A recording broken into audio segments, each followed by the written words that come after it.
Programme میں اب رخ کرتے ہیں چین کا، جہاں پر ایک بڑا حادثہ پیش آیا ہے، اور یہ حادثہ جو ہے یہ ہے ایک زیر تعمیر پل کی تباہی کا، اور یہ معاملہ ہوا ہے چین کا صوبہ ہے چنگائی، وہاں پر یہ معاملہ پیش آیا ہے۔ یہاں پر یلو ریور ہے جس پر زیر تعمیر ایک پل تھا، اور یہ پل جو ہے یہ تعمیر کے دوران گر گیا اور اس سے 12 افراد ہلاک ہوئے ہیں، اور 4 افراد ابھی ایسے ہیں جو کہ لاپتہ ہیں، جن کے بارے میں کچھ نہیں پتا کہ وہ کہاں ہیں۔ اب معاملہ کچھ یوں ہے کہ یہ واقعہ جو ہے وہ بیسیکلی اس وقت پیش آیا کہ جب پل کی تعمیر کے حوالے سے کام جاری تھا، اور اس دوران جو اسٹیل کی کیبل تھی اس پل کو جوڑنے کے لیے جس پر کام کیا جا رہا تھا، تو وہ جو اسٹیل کیبل تھی وہ ٹوٹ گئی، اور اس کی وجہ سے پل کا جو درمیانی حصہ تھا وہ ٹوٹ گیا۔ اب اس پورے معاملے کے وقت جب یہ واقعہ پیش آیا تو اس وقت چینی میڈیا کا یہ کہنا ہے کہ وہاں پر 15 مزدور کام کر رہے تھے، اور اس کے علاوہ ایک پروجیکٹ مینیجر بھی موقع پر موجود تھا۔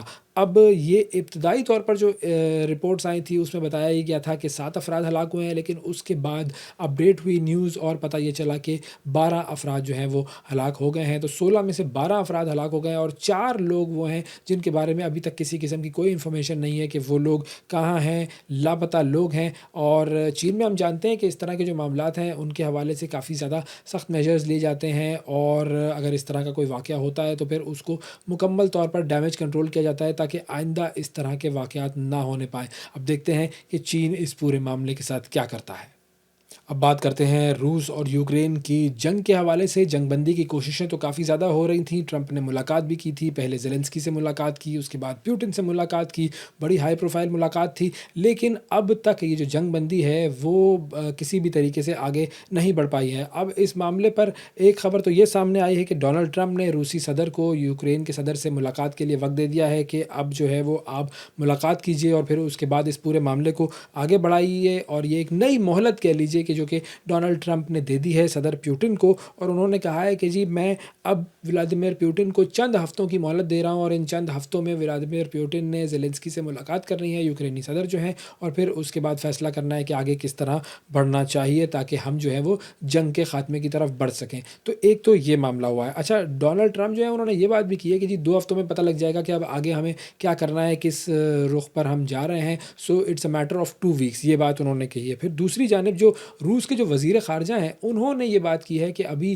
روس کے صدر اور زیلنسکی کی ملاقات کا کسی قسم کا کوئی جو ہے وہ معاملہ نہیں طے پایا ہے، اور کوئی ملاقات جو ہے وہ ایسی عنقریب نہیں ہونی ہے، کوئی ملاقات ایجنڈے پر نہیں ہے، اور انہوں نے بالکل یوں کہیے کہ اس ملاقات کے امکان کو ہی مسترد کر دیا ہے۔ اور اچھا، اب ایک اور معاملہ یہ بھی سامنے آیا ہے کہ جو روسی صدر ہیں ولادیمیر پیوٹن، انہوں نے جنگ بندی کے لیے نئی شرائط رکھ دی ہیں، اور بڑی سخت شرائط ہیں، اور جو شرائط ہیں وہ کیا ہیں کہ صدر پیوٹن جو ہے وہ چاہتے یہ ہیں کہ یوکرین مشرقی سرحدی شہر جو ہے ڈونباس اس سے دستبردار ہو جائے، یعنی کہ یہ جو شہر ہے یہ روس کو دے دیا جائے، اور نیٹو میں شمولیت کا بھی ارادہ جو ہے وہ بالکل ترک کر دے یوکرین، اور پھر مشرقی سرحد سے نیٹو کی جو افواج ہیں ان کو ہٹا دیا جائے۔ تو یہ بڑی 3 شرائط ہیں جو کہ پیوٹن کی طرف سے سامنے آئی ہیں، بڑی سخت شرائط ہیں، اور اس کے عوض یہ بھی کہا جا رہا ہے کہ وہ یعنی کہ پیوٹن جو ہے وہ روس کا کچھ حصہ جو ہے ان سے بھی پیچھے ہٹنے کے لیے تیار ہو گئے ہیں۔ اب یہ شرائط جو ہیں وہ کیا قبول ہوتی ہیں یا نہیں ہوتی، یہ آنے والے وقت میں پتہ چلے گا۔ حکومت پاکستان نے کئی بیٹنگ ایپس کو بین کر دیا ہے۔ کئی ایسی ایپس ہیں جو کہ پاکستان کے عوام کو جوئے جیسی لعنت میں مبتلا کر رہی تھیں، اور سوشل میڈیا انفلوئنسرز وہ لوگ تھے جو کہ ان بیٹنگ ایپس کو، ان جوئوں کی ایپس کو پروموٹ کر رہے تھے۔ اب حکومت پاکستان نے ان کی ایک فہرست جاری کی ہے، ان ایپس پر بین کر دیا گیا ہے، اور یہ جو سوشل میڈیا انفلوئنسرز ان ایپس کو پروموٹ کر رہے تھے ان پر بھی ایک کریک ڈاؤن کیا جا رہا ہے۔ سب سے بڑا نام سوشل میڈیا انفلوئنسر ڈکی بھائی کو گرفتار کر لیا گیا ہے، اور بھی بہت سارے ایسے سوشل میڈیا انفلوئنسر ہیں جن کے اوپر اب گھیرا تنگ ہوگا اور وہ گرفتار کیے جائیں گے۔ سب سے پہلے ذرا یہ سمجھ لیتے ہیں کہ یہ جو بیٹنگ ایپس ہیں یہ کون سی ایپس ہیں جن کے اوپر پابندی لگائی گئی ہے، اور پھر خاص طور پر یہ جو بائنری ٹریڈنگ ایپس ہیں جن پر پابندی لگائی گئی ہیں وہ کیا کرتی ہیں۔ ہماری ریسرچ ہیڈ جو ہیں قرۃ العین صاحبہ، انہوں نے اس حوالے سے ایک رپورٹ تیار کی ہے، آئیے دیکھتے ہیں۔ حال ہی میں پاکستان کے سب سے بڑے یوٹیوبرز میں شمار ہونے والے ڈکی بھائی کو گرفتار کیا گیا ہے۔ ان پر الزام تھا بائنری ٹریڈنگ ایپس کی پروموشن کا، لیکن یہاں سوال یہ ہے کہ یہ ٹریڈنگ ایپس آخر ہیں کیا؟ یہ دراصل آن لائن بیٹنگ ریکٹس ہیں، یعنی اللیگل جوا۔